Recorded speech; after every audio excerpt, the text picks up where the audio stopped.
दिनेश सिंह जी। राधे गुरुदेव, आपके चरणों में कोटि कोटि प्रणाम। गुरुदेव, मैं बहुत पापी इंसान हूँ। मुझे लगता है कि मुझसे पापी कोई इंसान होगा ही नहीं। महाराज जी, मुझसे इतने पाप हो चुके हैं कि मैं उन पापों को अपने मुख से वर्णन नहीं कर सकता। लेकिन जब से आपको सुनना प्रारंभ किया है, मेरे जीवन में अनेक बदलाव आए हैं। मैं पिछले नवंबर से आपको सुन रहा हूँ, तब से सारे नशों से मुक्ति मिल गई है। गुरुदेव, मैं बिना माला के प्रतिदिन श्री राम जी का भजन करता हूँ। ये पता नहीं कि कितना करता हूँ, पर जब से आपको सुना है तब से तीसरी बार वृंदावन आए। बस ये वासना अंदर से खत्म नहीं हो रही, इसका कोई उपाय? हो जाएगी। जितना नाम भगवान अंदर प्रवेश करते जाएंगे, जगह भरती जाएगी, वासना हटती जाएगी। ये वासना रूपी पानी अपने आप निकलता जाएगा। जब ठोस राम नाम अंदर चलता जाएगा हृदय में, और हृदय भगवान के नाम से पूर्ण होता जाएगा, सारे विकार निकल जाएंगे। आपको चिंता नहीं करनी, चिंतन करना है। हाँ, ये दुर्वासना सदैव जो जीव को आकर्षित करती रहती है, जब तक भगवत साक्षात्कार नहीं होता तब तक ये बनी रहती है। ये बहुत लंबी तक चलेगी, इसलिए घबराना नहीं। नाम जप करते रहना और भगवान के आश्रित रहना, तो उनकी कृपा से सब ठीक हो जाएगा, सब बढ़िया हो जाएगा। दुर्वासना हमको अब घसीट नहीं सकती, ये विश्वास करो। हम भगवान की शरण में हैं।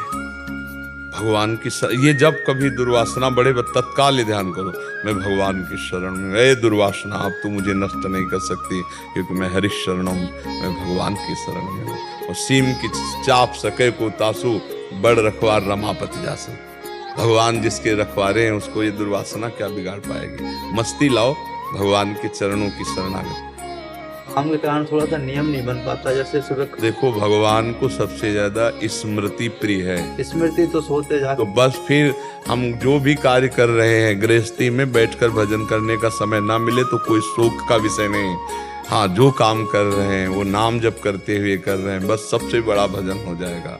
बात समझो। आसन में बैठ करके ये विरक्तों के लिए, गृहस्थों के लिए फावड़ा चला रहे हैं, राम राम।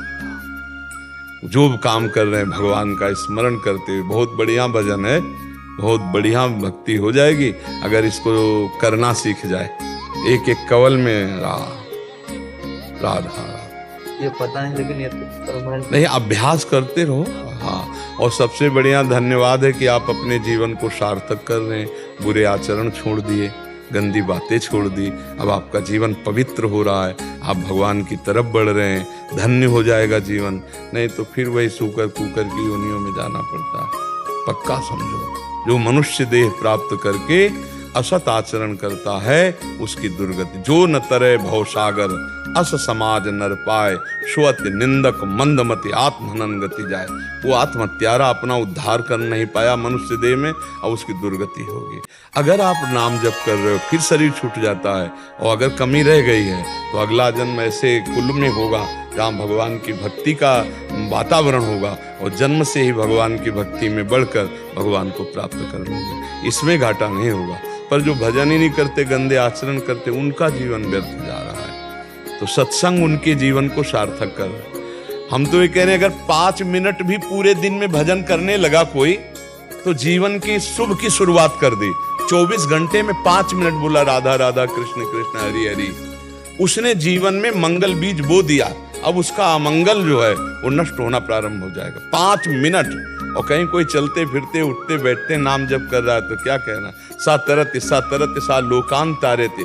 नाम जापक भक्त अपने आप को तार देता है, अपने परिवार को तार देता है, अपने कुल को तार देता है, और कह रहे हैं लोकान तार्यते, वो लोक के लोक को तार सकता है। मम भक्ति युक्तो भुवनम पुनाथ, भुवन का भुवन पावन कर सकता है। इसलिए खूब भाव से नाम जप करते रहो, वासना की चिंता मत करो, उपासना में लगो, वासना अपने आप